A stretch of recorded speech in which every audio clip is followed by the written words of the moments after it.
And welcome to Nationwide on the network service of the NTA. Thank you for joining us. I am Lydia Odidiochi. Eid Mubarak. You can follow this news broadcast live on our website at nta/live.ng or any of our social media handles displayed on your screen. President Bola Ahmed Tinubu is in Ogun State, where he is meeting with different first-class traditional rulers. The president, who flew into Ogun State from Lagos, first touched down at Ijebu-Ode and immediately proceeded to the office of the Abuja and the paramount ruler of Ijebu-Land, Oba Sikiru Adetona. He was received on arrival by the governor of Ogun State, Prince Dapo Abiodun, Senator Benga Daniel, and some presidential aides, including NSA Nuhu Ribadu, Dele Alake, among others. Also today, President Tinubu visited other first-class monarchs like the Alake and paramount ruler of Egbaland, Oba Adedotun Egbadebo, and the Olu and paramount ruler of Yewaland, Oba Kainde Olugbenle. Salah is a time to celebrate and be merry. It is usually a special day to spend quality time with family and friends, a time to show gratitude for the gift of life and all the blessings bestowed on humanity. Most importantly, it is a time to strengthen the bonds of friendship across ethnic and religious boundaries. Hadiza Godwin Ebune reports on the significance of Salah celebration with family. The family of Ajia Nimat Abdurrahim paid host to family and friends as a way of showing love in the spirit of Salah. I'm really excited over it because I have my friends and family around me today. It's one of the rare occasions that you have your loved ones around you. Some people you don't see them in 1 year, but this day they come around to celebrate with you, and I'm really excited. It's not everybody gets to celebrate Salah with their families, depending on, being in different parts of the world at different times, like some of my siblings, but at least I'm glad that I'm here with my mom and sisters and family to celebrate the Salah. We've prayed, and we prayed that Allah accepts our ibadah, and now it's time to celebrate and enjoy. So yeah, I feel good. Family time is always good time. I feel happy and I feel great coming to celebrate the Salah with our family, and I've made it a point of duty to always come around to celebrate Salah with the family. Yours sincerely and colleagues also partook in the Salah feast that was awesome. Hadiza Godwin Ebuni, NTA News. One of the joys of Salah celebration is the generosity and act of sharing with neighbors, less privileged and the needy. The noble act is usually demonstrated by individuals and organizations like the Al-Habibiyah Society. Omidin Haliru examines the significance and practical demonstration of this virtue. Al-Kabir, or the Feast of Sacrifice, is the largest of the holy celebration in Islam. During this celebration, animals are slaughtered and sacrificial meals distributed in parts, which symbolizes Prophet Ibrahim's obedience to Allah. It also serves as the spirit of sharing, as stated in the Holy Quran. Eid prayers, festive meals, gift giving, and social gathering are all embedded in the occasion. Salah is a time of joy, it's a time of sharing love. The Salah gives us an opportunity to greet ourselves, you have to move from house to house, at least to exhibit love you have for them. The essence of Salah is sacrifice. To make sacrifices. Sacrifice to your God, sacrifice to the world, sacrifice to your community, to give out. One of the things that a lot of people look forward to during Salah is having so much food of different delicacies and gifts in abundance, which translate to the spirit of giving out and being given in return. In the light of this, the Al-Habibiyya Islamic Society shared clothes to women and children to celebrate the Salah. Before today, we had asked people to donate clothes. We are not taking old, torn clothes. We are taking clothes that are good. And here we are sharing to people who want. Sharing remains an act of gratitude, charity, hospitality, love, and kindness that fosters a deep sense of selflessness and togetherness. It is extended to everyone as encouraged by Prophet Muhammad, peace be upon him. In Abuja, Ummid Halim, NTA News. Still on Salah, troops across all theaters of military operations in the country have been urged to leverage on the spirituality of Eid al-Kabir to pray for Nigeria as they continue to combat security challenges confronting the nation. This came to the fore during the 2023 maiden Salah luncheon for new service chiefs with troops of Operation Haden Kai, which had Borno State Governor Babagana Umara Zulum in attendance. Zainab Adam has that one. The Salah luncheon is an annual occasion to raise troops' morale in their operation and salute their doggedness while interacting and feasting with commanders and other senior officers. This year's celebration became symbolic as the theater continues to witness massive surrendering of insurgents, with more than 100,000 on record and counting. To this effect, the Chief of Army Staff, Major General Taurid Lagbaja, Chief of Air Staff, Air Vice Marshal Hassan Abubakar, and other principal officers stressed commitment to better the welfare of troops and enhance working synergy for successful outcomes.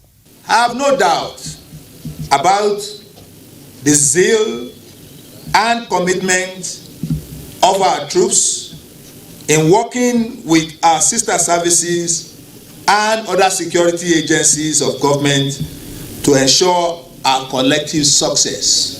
It's noteworthy that these successes in air and ground operations would not have been possible without your sacrifices, selflessness, and devotion. This development that we are talking about in Nigeria can never be feasible without enabling environment. And therefore we shall work together, inshallah. The rest assured of my continued support. Governor Zulum donated 10 million naira to the wounded soldiers for their gallantry in the service to their nation. In Maiduguri, Zainab Adam, NTA News. Obedience and sacrifice are two important virtues embedded in the Eid al-Adha celebration, demonstrated by Prophets Ibrahim and Ismail, which sets a precedent for spiritual rejuvenation and upliftment. Religious correspondent Abdullah Yajia in this report tells us more about Eid al-Kabir. According to convinced Islamic history and the Sunnah of Prophet Muhammad, peace be upon him, Eid al-Adha, also known as Eid al-Kabir, is one of the most important festivals in Islam, and the celebration dates back to thousands of years. Muslims worldwide celebrate this Eid of sacrifice to commemorate both the devotion of Prophet Abraham and the survival of his son, Prophet Ismail. This important religious obligation is symbolic of the sacrifice of animals, preferably a ram, in obedience to Allah's commandment, as demonstrated by Prophet Abraham. This spiritual rite, an Islamic scholar maintains, holds high spirituality and lessons, especially for those who heed to the commandment. Sacrifice. It is also a time that obedience is also being taught. If you notice, the history of Eid al-Adha is about obedience to Almighty Allah, obedience to one's parents, and obedience to one's husband. The Eid al-Adha is usually celebrated on the 10th day of Dhul Hijjah of the Islamic lunar calendar, a day after the Arafat day. Going simultaneously with this moment of spiritual renewal is the social aspect of reaching out to families, relations, and the less privileged members of the society. Also a time in which almost every aspect of Islam is also married together, to be compassionate, to fast, to take care of the family and to take care of everybody. These are the things which the Eid has actually symbolizes. Two supererogatory rakat prayer is performed at the Eid ground in congregation. Apart from this, social activities such as Doba, cultural displays, visitation, among others, are held. Worshippers are, however, expected to celebrate in moderation and within the precepts of Islamic teachings. In Abuja, Abdullah Hajia, NTA News. We now join Michael in Lagos for more on Nationwide. Hello, Michael. Barka da Salah. Barka da Salah to you too, Lydia. Lagos State government will continue to place priority on human-centric policies to cushion the effects of economic challenges across the metropolis. The Deputy Governor of Lagos State, Obafemi Hamzat, stated this in Lagos. As the Eid Kabir celebration continues, Muslim faithful and eminent personalities are stressing the need for all Nigerians to imbibe in their daily endeavors acts of love, togetherness, selflessness, piety, almsgiving, and patriotism. The Deputy Governor of Lagos State, Dr. Femi Hamzat, believes Eid al-Kabir is yet another opportunity for sober reflection as a nation, noting that Nigerians must continue to live in peace and harmony in order to keep developmental aspirations at sight. For us as Nigerians to love our country more, be ready for sacrifice, all of us, not just the ordinary citizen, but everyone, no matter how big we may think we are, so that we can build a country that all of us will be proud of. For things to get better, sometimes we have to go through some form of pain to reap the gains, and that is what today Eid al-Kabir symbolizes. Muslim faithful have also been advised to uphold the exemplary and outstanding qualities of Prophet Muhammad, may peace be unto him, in their daily pursuit, while cautioning against hate speech and other inflammatory utterances that can hamper the peace, growth, and development of the nation. Africa's attainment of food security and sufficiency can only be achieved through a decisive action plan that can surmount the challenges of desertification and land degradation threatening the ecosystem. This is the consensus at the ongoing annual partnership conference of the African Forest Landscape Restoration Initiative, AFR 100. Joe Kukwala has the reports. With the theme attracting investment in Africa and internationally for scaling up smallholder farmers' access to financing, the 7th series of the AUDA-NEPAD annual partnership meeting is geared towards combating the menace of desertification and other impediments to food sufficiency.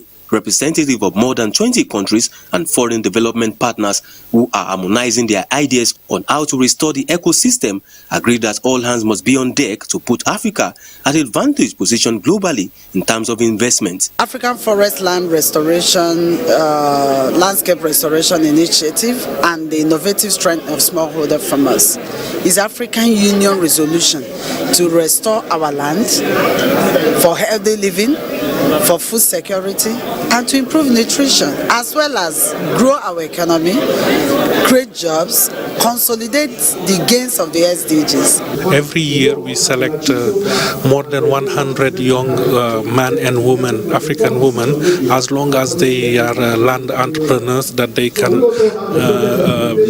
make the land productive.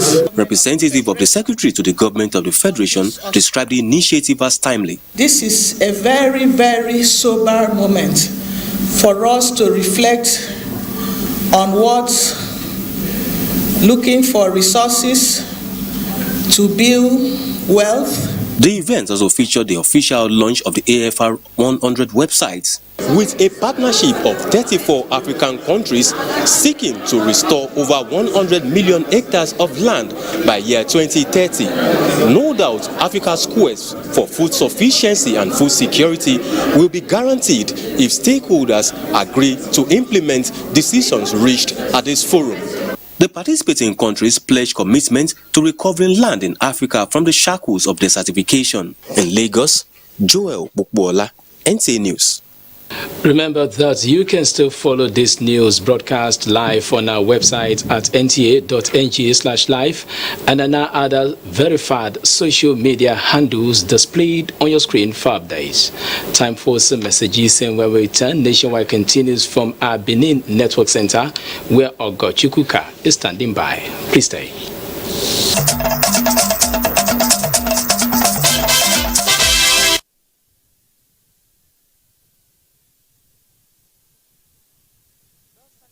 Of Salah in Benin after the Eid prayers was peaceful, as many faithful spent the day with their families, while some others went back to their businesses. Paulo Mukago brings us up to date on the celebration. Eugene Andubuse, who visited some Muslim communities within Benin, reports that the celebration was observed peacefully by Islamic leaders and members at al-Adha axis of the city. We are living together, we are doing our business together. I will pray to our new president, be try to see them bring back peace of Nigeria. We are praying for this our country. May God keep us peacefully, both Christian and Muslim. El Amen Allahu is among few of those who spent the day at home as others went to place interest and attend to their businesses. If the weather is clear, we can decide to, during the public holiday, for the holiday ends, you can go to any amusement park or a zoo, go around and take the children out for a walk. I came to see the animals and I came to celebrate the Salah. There was low vehicular movement, something road users attributed to the public holiday. In Benin, Paulo Mukago, NTA News. And Barakadi Salah to our Muslim brothers. And to other matters now, the war against drug abuse by the National Drug Law Enforcement Agency, NDLEA, in Edo State has recorded some levels of success, going by the number of suspects arrested and convicted. Deputy Commander of the agency in the state, Emmanuel Ejiko, at a media briefing in Benin, solicits the support of traditional rulers, stakeholders and the public to fight this scourge. Again, Paulo Mukago tells us more. A United Nations office report on drug and crime in Nigeria shows that more than 14 million Nigerians between 15 and 64 years of age abuse drugs. And following this, the NDLEA redoubled its efforts by collaborating with sister security agencies and royal fathers in combating drug abuse in Edo State. This, the Deputy Commander stated, has led to an appreciable level of success between June 2022 and May 2023, with 463 suspects arrested and 42 of them convicted. 38,537.288 kilograms of drugs were seized, while 40 cannabis farms of more than 67 hectares destroyed in the period under review. We are also educating people about the dangers of drug activities and what the danger it does to their health and to the society at large. And we try to make sure we tell them, we encourage them to bring more information, more intelligence to us so as to reduce this menace within Edo State. The NDLEA also cancelled, rehabilitated and reintegrated 362 drug and substance abusers back in Benin. Paulo Mukago, NTA News. And that's it from here. Lydia, it's back to you. Barakadi Salah to you. Thank you, Ogochukuka. African Development Bank President Dr. Akinwumi Adesina has pledged the bank's strong support towards revamping Nigeria's economy. Dr. Adesina made the pledge during a meeting with Nigeria's President Bola Ahmed Tinubu at the recent New Global Finance Pact Summit held in Paris. Justin Bem-Unyi reports. The African Development Bank President Dr. Akinwumi Adesina had a meeting with the Nigerian President Bola Ahmed Tinubu during the New Global Finance Pact Summit in Paris. The bank's president was impressed by the Nigerian leader's commitment to bold and sound policies for the country's economy, like fuel subsidy removal, and pledged that the bank will strongly support Tinubu's vision for the Nigerian economy. And I think the whole issue of correcting the exchange rate distortions that Nigeria has will also free up the access to Forex and also make Nigeria's currency much more competitive in terms of export competitiveness for the things that we produce. All those are right signals that the president is sending, which investors like, with the international community likes, which will also attract significant amount of investment into Nigeria. I discussed with His Excellency the President about a couple of things. First, of course, is agriculture, to see what we can do to support the government with regard to the Mr. President's vision in agriculture. We discussed about special agro-industrial processing zones, for which we already have about $520 million for Nigeria, and how we are going to make sure that that project actually gets accelerated to give quick wins to the President. Dr. Adeshina also revealed that the power sector was another issue he discussed with President Tinubu, how the bank intends to bring support to Tinubu's effort, his vision, and that of his government with regards to access to electricity. He pointed out that President Tinubu wants to ensure that there is access to electricity in Nigeria, and therefore he talked to the bank about how they can support him, and he gave him the assurance that the bank will significantly support the power sector in Nigeria. We discussed about the youth. I've heard him speak quite a lot about young people, his heart for young people, and what he wants to do to support them. And he asked for our support with regard to what we can do for Nigeria on that. And I explained to the President that we will support with the establishment of youth entrepreneurship investment banks in Nigeria. These are going to be new financial institutions that will support the access to financing at scale, both whether it is in terms of debt or equity financing for businesses of young people in Nigeria. He has a desire to grow the wealth for young people, which is actually very good. President Tinubu assured Adeshina that the federal government will continue to provide necessary support for the bank's projects and operations in the country. Justin Bemunyi, NTA News. Revamping ailing industries and economic diversification of the federal government will help to strengthen the value of the naira among world currencies and further boost the nation's economy. These were the views of experts and stakeholders as they proffer solutions to reviving the ailing sector in the country. Described as the melting point of Nigeria, Lagos remains the commercial nerve center of the country and West Africa. This is attributed to the commercial beehive the state is reputed for.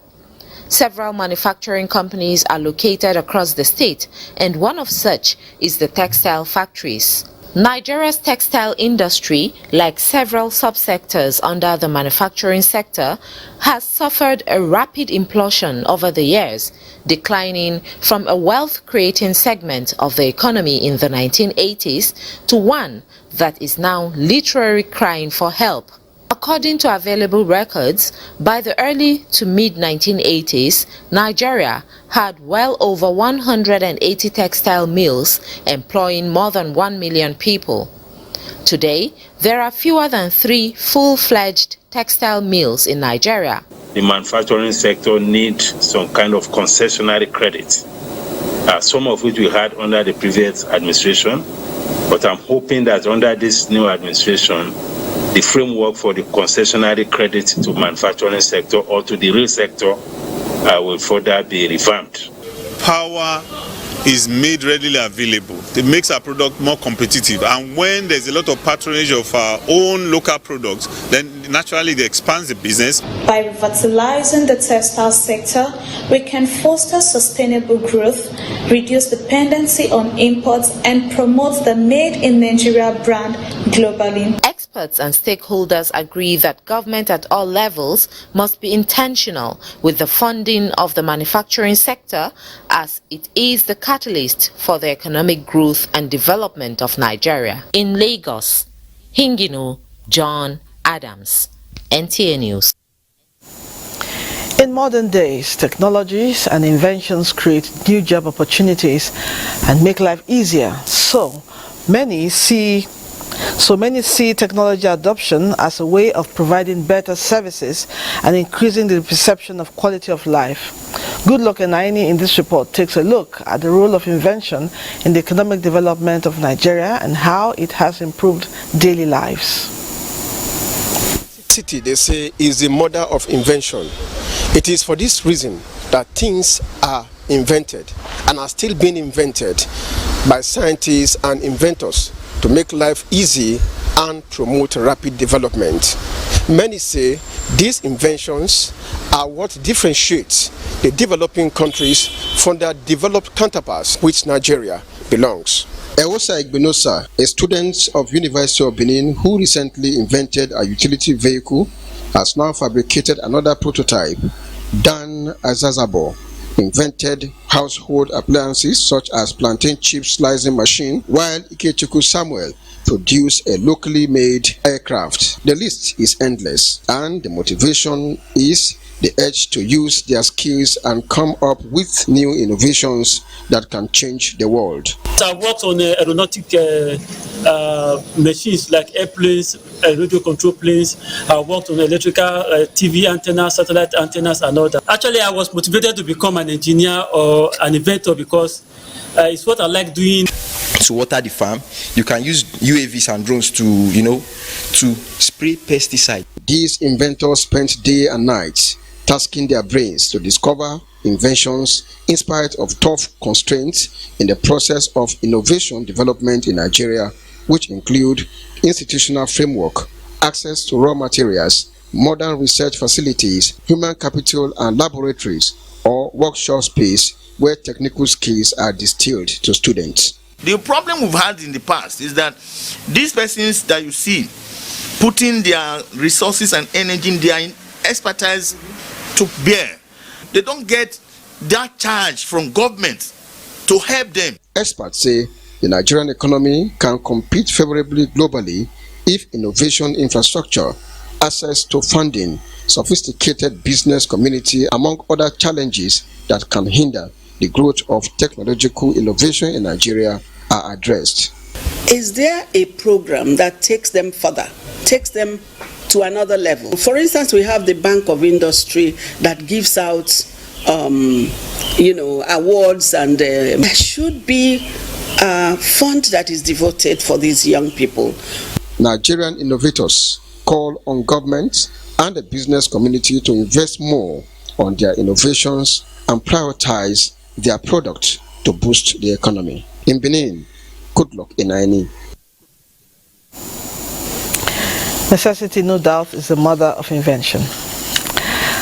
The federal government is soliciting more support from the European Union, EU, in her quest to consolidate democratic principles with regard to the electoral processes.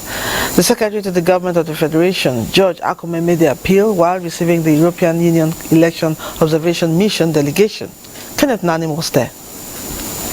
The European Union Election Observation Mission is amongst the international election monitoring groups that participated in Nigeria's February 2023 general elections.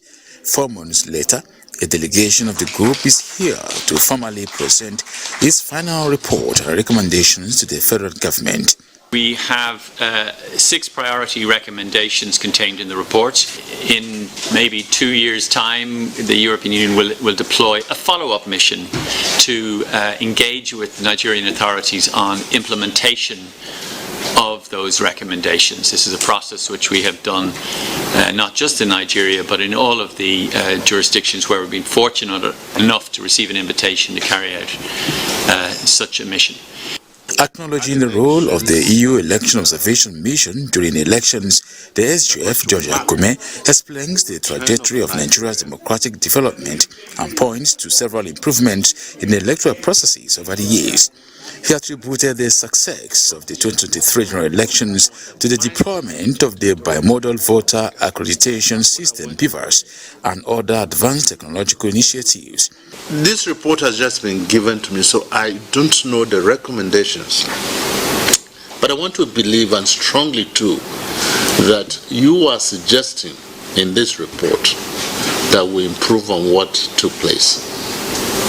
Not that we should throw away what we did, no, because we'll be doing a lot of disservice to the people of this country. Do investments here that will yield results, and the new regime is prepared to make a difference in the way governance is carried out in this country. He urged the European Union to continue to support the federal government and leverage the nation's human and material resources for a mutual bilateral relations. Kenneth Nanim, NTA News. From Kebbi to Bayelsa, the river Niger courses through several states, pouring into the Atlantic. This river, like other natural ecosystems, holds the promise of thriving tourist economy. Our next report is a memoir set on the Bosphorus, the sea strait along which Europe meets Asia, an example of how nature can become national treasure. Onege Fineface is the author of this memoir. Istanbul, Turkey's largest city. A reservoir of culture and history. One city, one nation, situate on two continents, straddling Europe and Asia across the Bosphorus Strait. Every wave a chapter of history, of the strait that brings the Black Sea through the Sea of Marmara to the oceans of the world.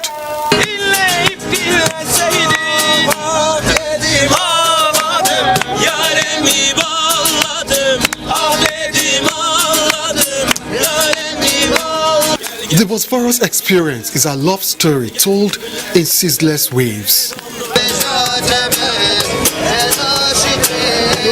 This canal, like the Suez Canal, it works a lot. Every day, about less than 200 big carriage ships pass that bridge.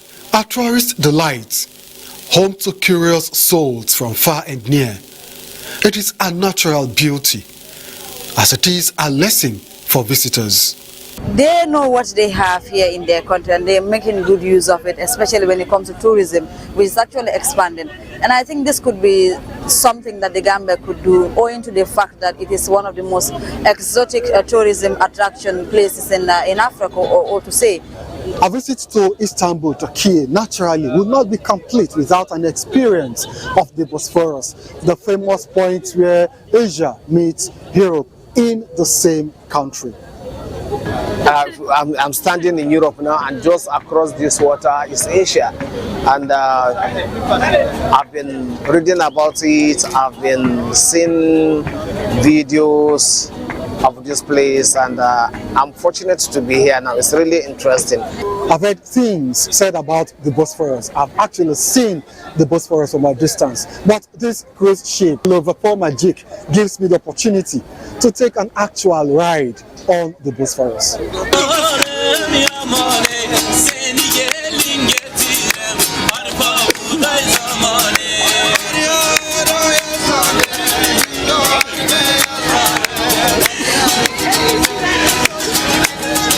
It's a journey that began on the wings of anticipation and great expectations. The journey ends with a sense of fulfillment that, like the flowing verve of the Bosphorus, the many sons of my country, Nigeria's natural potentials will rise sooner than later.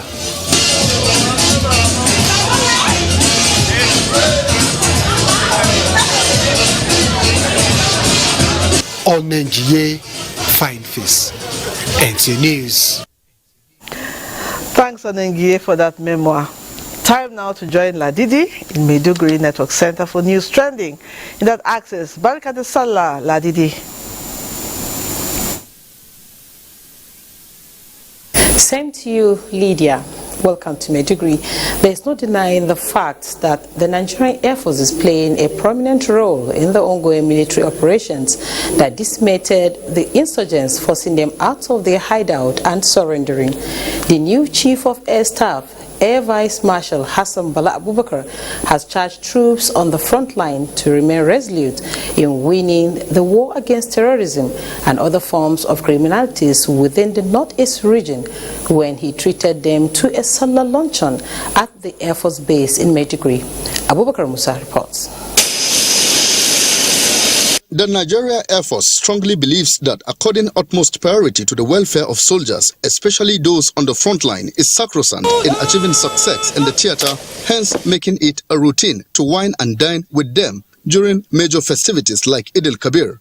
Accompanied by the Chief of Army Staff, Major General Tawhid Lagbaja, Air Officer commanding Tactical Air Command, as well as Air Component Commander Operation Hadinkai, the Chief of Air Staff, who interacted with the troops of Operation Hadinkai for the first time since he assumed office, reminded them of the Herculean task of ending terrorism and other violent activities. I want to appreciate the President and Commander-in-Chief of the Armed Forces, His Excellency President Bola Ahmed Tinubu, Grand Commander of the Order of the Federal Republic, for providing strategic direction and support for us to sustain the ongoing operations across the country.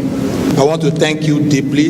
I want to appreciate you for all you have done. Upon my assumption of command, I crafted my command philosophy, which is to transform the Nigerian Army into a well-trained, equipped, and highly motivated force towards achieving our constitutional responsibility within the joint environment. Troops were also challenged to continue to maintain discipline and respect for rules of military engagement. In Maiduguri, Abubakar Musa, NTA News. Rebuilding the education sector in Borno State after the heavy toll it paid in the 14 years of insurgency will require more than the massive school infrastructure already in place, as qualified teachers are needed to make up to their deficiencies in the institutions.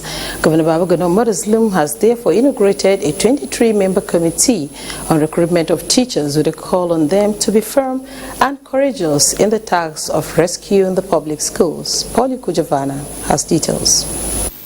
The 23-member recruitment committee, inaugurated by Governor Babagana Umar Zulum, comprising university dons, erudite scholars and educationists, has immediate past education commissioner Lawan Abba Wakilbe as chairman and the permanent secretary Minister of Education Aishatou Musa Sheikh as secretary. Terms of reference of the committee include using the needs assessment report to determine the number of teachers required at all levels, conducting competency tests and selecting the most qualified amongst the applicants. Others are to set up modalities to scrutinize all the documents and credentials submitted by applicants before employment, oversee the recruitment and employment process, among others. Professor Babagana Umar Zulum described the recruitment committee as one of the most important set up by the state government and assured all necessary support to ensure success. The governor, who highlighted construction of many modern schools and renovation of existing ones across the state over the years, however, expressed needs to employ qualified teachers for effective service delivery and to change the narrative in the education sector. He assured the committee that there will be no interference in the discharge of their responsibilities and charged them to work towards getting qualified teachers. You cannot keep them in FGS or at state level while there is no good accommodation. Ensure that allowances are being paid as acceptable and they are ready to provide necessary funding needed to track this process. Chairman of the committee, Lawan Abba Wakilbe, said a total of 19,305 applicants have filled the recruitment portal and assured Governor Babagana Umar Zulum of their commitment to carry out the task of evaluating the applicants with due diligence to ensure that qualified teachers emerge for employment. In Maiduguri, Pauline Kujavana, NTA News. That does it from the Home of Peace. Nationwide continues with Lydia in Abuja after this time out. Don't go away.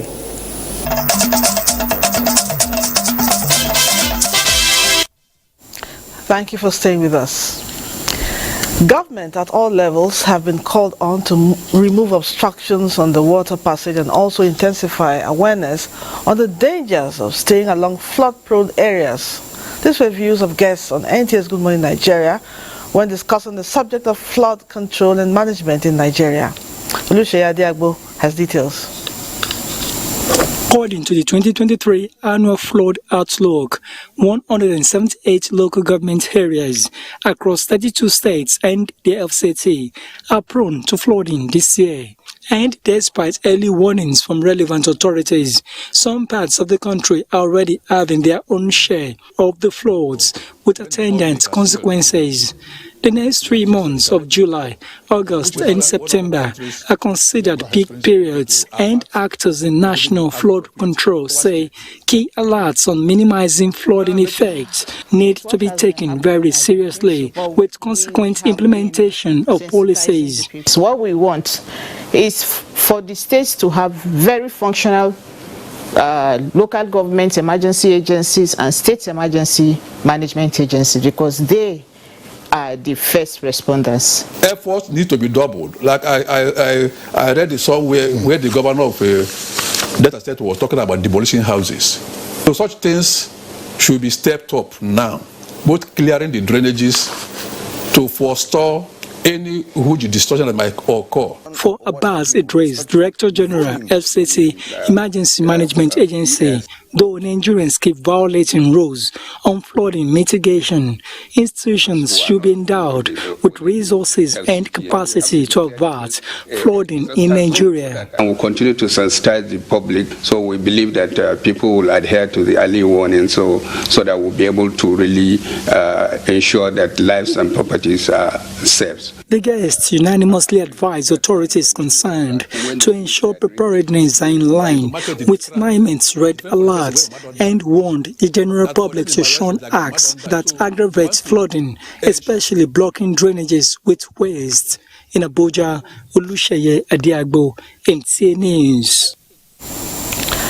The Cross River State House of Assembly has condoled with families of the 3 medical students who died during cruise boat mishap in Calabar recently. Udwak Etem reports that the House during its plenary called for thorough investigation and prosecution of those found culpable of the boat cruise mishap. House of Assembly expressed sadness over the cruise boat accident which occurred on Saturday, 24th of June 2023 at Marina Resort, Calabar. The cruise was embarked upon by the Nigerian Medical Students Association in Calabar as part of its annual calendar for its Health Week.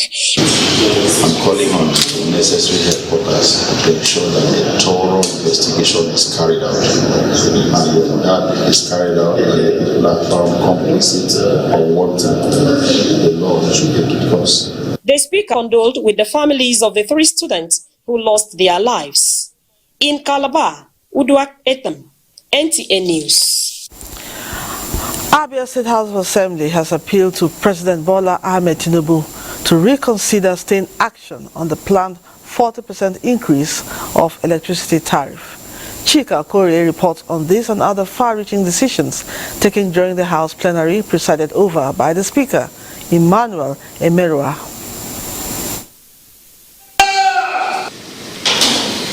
Not minding that this is the first sitting of the 8th session of Abia State House of Assembly after its inauguration, members appear to be determined to make positive impact. Through a matter of urgent public importance, the House is urging the federal government to suspend its planned increase of electricity tariff without addressing issues arising from the removal of fuel subsidy. Mr. Speaker, coming to increase the prices of electricity now would be like adding salt to a deep injury, especially as no palliative measure whatsoever has been provided to cushion the effect of petroleum subsidy removal. Majority of the energy used in Nigeria government, implicitly the prices have skyrocketed. 1. To urge the federal government to suspend the proposed electricity price hike on 1st July 2023 until the effect of petroleum subsidy removal is properly absorbed. Then second, to beseech our colleagues at the National Assembly to intervene and pass similar resolution. Are we in support of it? The ayes say ayes. And the nays? In another motion, the member representing Umunochi constituency, Mr. Matthias Ome, decried the level of insecurity ranging from kidnapping to killings, which is ravaging the state, and called for urgent intervention. The prelate of Methodist Church Nigeria was kidnapped sometimes last year. A police officer of the Mbala Divisional Police was kidnapped. Bus load of Umunochi local government workers was intercepted and the occupants kidnapped. Reverend fathers of the Spiritan University Noche were kidnapped. Former member of this honorable house was involved in this incident too. Women, young girls are being kidnapped and raped. And just a couple of days, Mr. Speaker, 3 men were kidnapped and killed. Mr. Speaker, last week, a very prominent son of my community was kidnapped in our community late last week. I don't think there is anybody who will not support that mission for security challenges. Yes, sir. After an extensive deliberation, the 24-member House agreed to invite heads of security agencies in the state to chart the way forward. From the Abia State House of Assembly, Chika Okori, NTA News. Meanwhile, Abia State Governor Alex Oti has inaugurated a 5-man judicial panel of inquiry on the recovery of property and funds belonging to the state government. Ifama Undo Okole reports that the panel has retired Justice Ikwoma Duro Haigwe as its chairman. Panel will, among other functions, receive and examine complaints and memoranda from individuals on the looting or conversion of government's property, funds and related matters, and where necessary make recommendations to the government for remedial measures. Governor Alex Oti, while inaugurating the panel, said it was necessitated by myriads of complaints and petitions from the public on the looting of government's property. To examine and ascertain whether government movable and immovable assets and funds or part thereof have been illegally acquired or occupied or converted to private use, and identify the persons responsible and further make recommendations for recovery and appropriate sanctions. Responding on behalf of others, Chairman of the panel, retired Justice Ikwoma Duro Haigwe, pledged that they would discharge their duties to the best of their abilities and also deliver in good time. However, we do realize that the essence of this panel is to find out what really happened to the funds and properties of our states. And when we do, we shall lay it open and make credible recommendations to the government. The committee also expected to review the award of contracts from May 2015 to May 2023 and ascertain if they were in conformity with the extant laws. In Umuahia, Ifeoma Okole, NTA News. Governor Peter Mba has assured the people of Enugu State of his determination to pursue policies that will improve the well-being of the people. This was the thrust of his message to the Muslim community in commemoration of the Eid al-Kabir. Peter Mba, who visited the Muslim community at the Islamic Center Uwani and Owerri Road Central Mosque to felicitate with them, identified Enugu State as one of the cosmopolitan states in the country which accommodates people irrespective of their tribe, religion and culture. He described the Muslim in the state as an integral part of the state and further called for their continued support in transforming Enugu State. The relationship you had with my predecessor, not only that we're going to sustain it, but we're going to build on it. We're going to consolidate it. We're all going to be working together. We're going to identify some of you that will be part of the government so that you take ownership of what we're doing. Muslim Ummah were excited with the presence of the governor, whom they said has provided dividends of good governance. They are all Igbos because we are born here and we will be buried here. We don't have any other home. Enugu State is our home. I know that you have started the government of Enugu State in a good note. We're working around the clock to make sure that we have security, we have involvement. There were special prayers for leaders in the state and country at large. In Enugu, Chika Ugu, NTA News. Next is Sports Update. Super Falcons commenced training in Abuja Thursday ahead of FIFA Women's World Cup from July 20 to August 20 in Australia and New Zealand. Barcelona forward Asisat Oshoala, captain Onome Ebi, Atletico Madrid forward Rashidat Ajibade are imminent arrivals in camp this week as the Nigeria Football Federation and coach Randy Waldrum round off the first phase of preparation in Nigeria before the final phase in Australia. Nigeria's First Lady, Senator Oluremi Tinubu, will lead others to a send-forth for the team in Abuja before their departure to the tournament, where they have been drawn in Group B alongside Australia, Canada, and Republic of Ireland. In the meantime, the draws for round of 32 fixtures of the ongoing Bayelsa State Governors Football Tournament, tagged Prosperity Cup, have been concluded.